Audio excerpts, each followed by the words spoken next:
Philly Boy J here, back with another video, and in this video I'm going to show you all how to make a tender, juicy, savory, delicious rib eye roast. You guys do not know. You do not know what I had to go through to find a boneless rib eye roast. He put me through it. He put me through it. I went to every supermarket in the city of Philadelphia and nobody sold boneless rib eye roast. Nobody was willing to cut me a piece of rib eye roast until my Aunt Carla told me that she lived near Acme that was willing to cut me a big piece of boneless rib eye roast. So after 3 long weeks, I'm finally here with the boneless rib eye roast video that I promised you guys. I'm so happy. Guys, I'm so dramatic. Let's get straight to it. Here are the ingredients that you're going to need and that we're going to be using.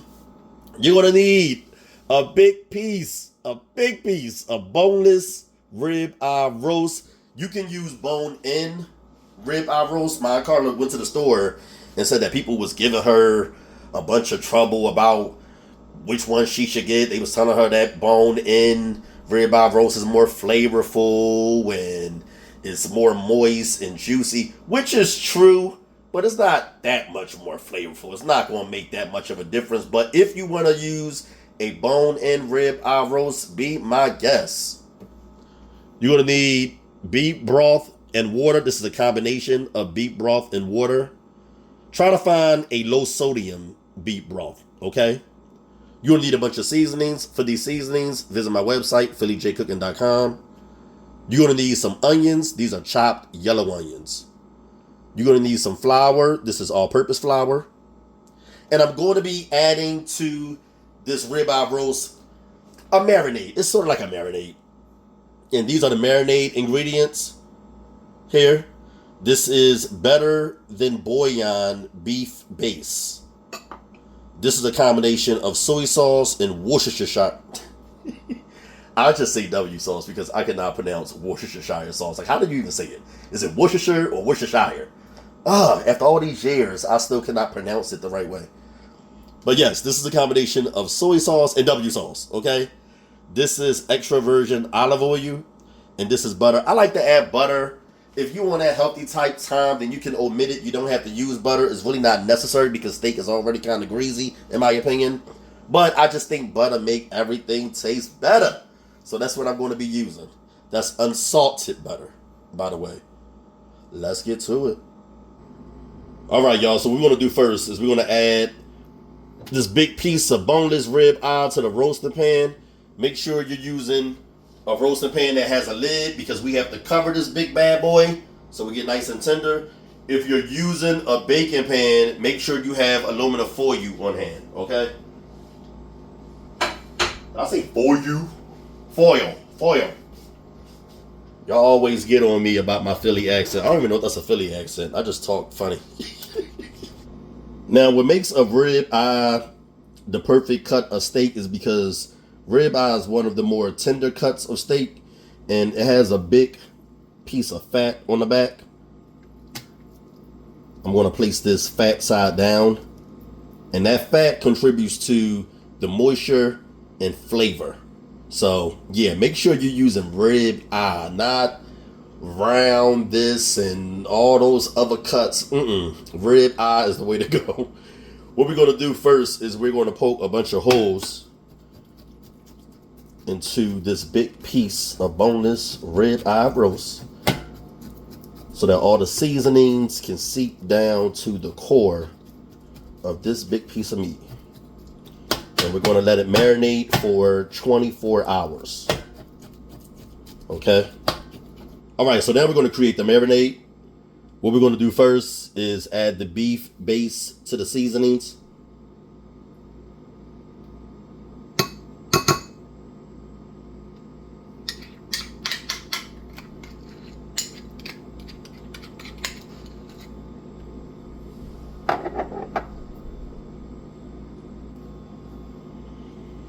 We're going to add in the soy and Worcestershire sauce.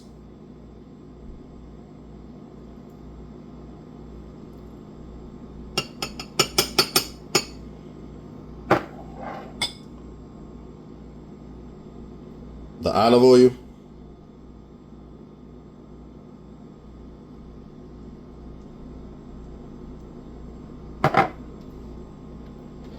And you know what I think I want to do? I think I want to add in a few tablespoons of beef broth. Just to loosen it up. So 2 tablespoons of beef broth. Give it a nice stir.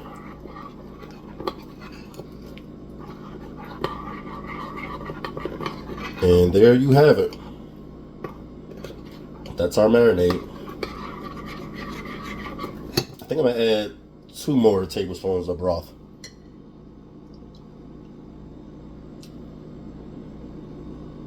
I want it a little looser. Okay. There we go.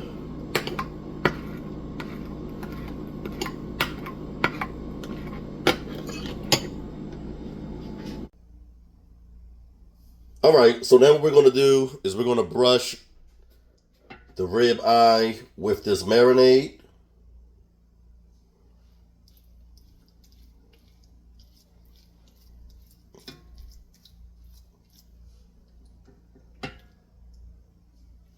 Just like that.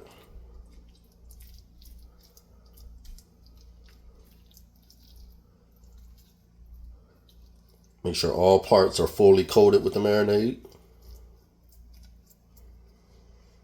And we're just going to marinate this for 24 hours. If you don't have 24 hours, try to let it marinate for at least 8 hours and no more than 48 hours. Let me just pour this over it.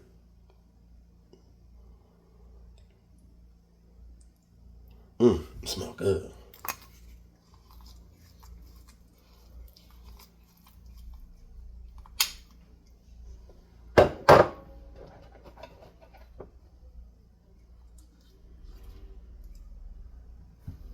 All right.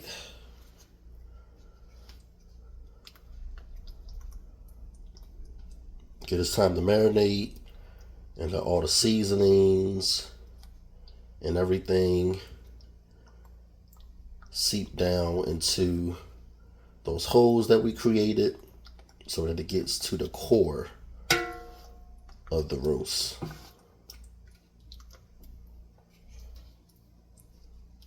This is not only going to help it become more tender, but marinating infuses flavor.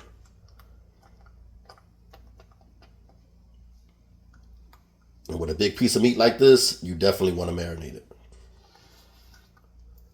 Like I said, if you can give it 24 hours, do so, because it's a big piece of meat. And it's going to take time for all of this marinade to seep down to the core of the meat, okay?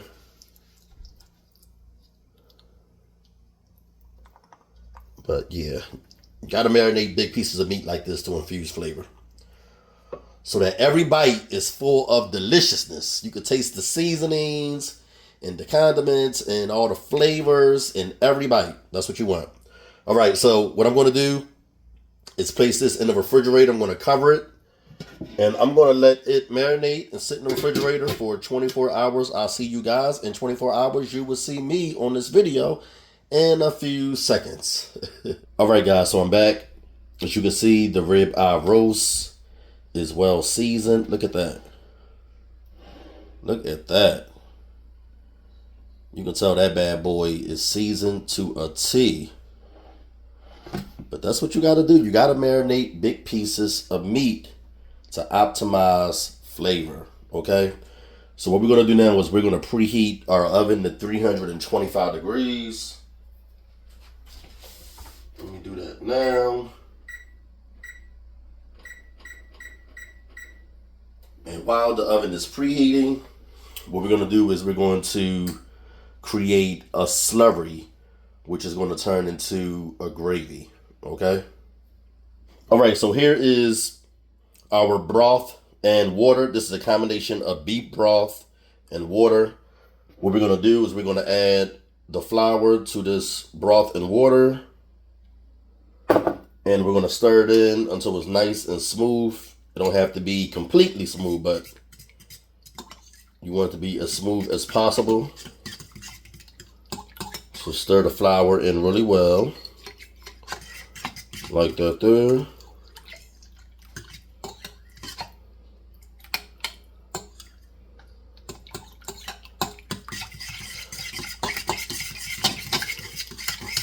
It can take a while to break up all these little lumps of flour. It's gonna be annoying. Okay, so now we're going to just add everything to the roasting pan. We're going to add in our gravy.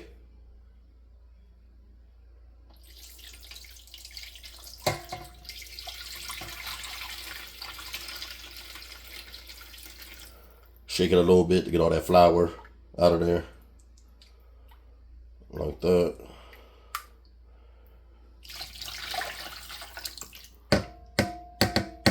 All right. We're going to add in the sliced onions. Again, these are yellow onions I'm using.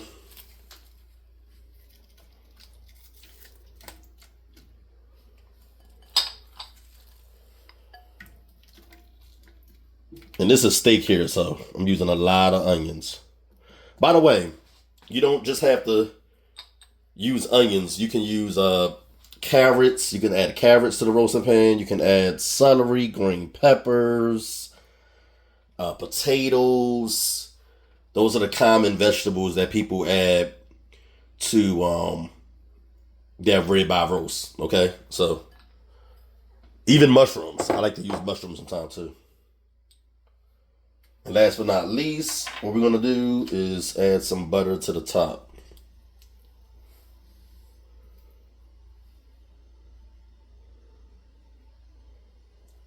Okay.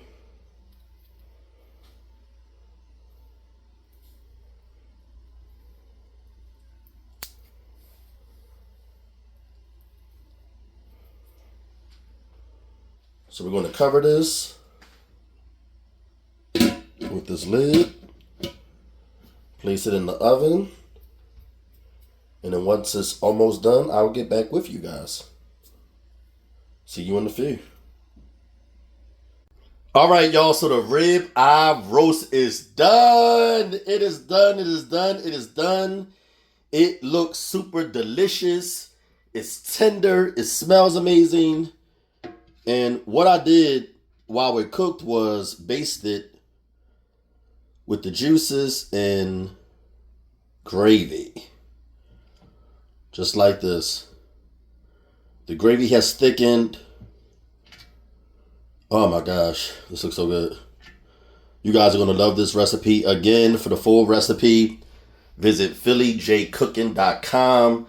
There you can find the exact measurements, detailed instructions, and any additional information you need to know about this savory, juicy, tender, boneless rib eye roast video that I've been trying to make for 3 weeks. Okay? All right. So what I'm going to do is really quickly, I'm going to slice it so we can see just how tender it is. I should be using a bigger chef knife, but I'm going to just, oh my God, look at that. Look at that. Ah! Look at how tender that is. Look at that. Look at the meat. Look at the meat, y'all. Look at the meat. Ah. Oh my God, it's so juicy and tender. Look at that.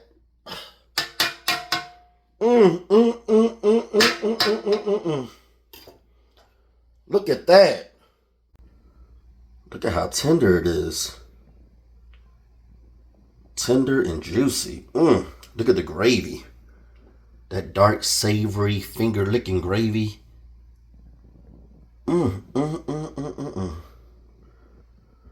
Guys, you have got to try this recipe. Follow me on all platforms. You can find me on Facebook, Pinterest, Twitter, obviously YouTube, and Instagram. Later.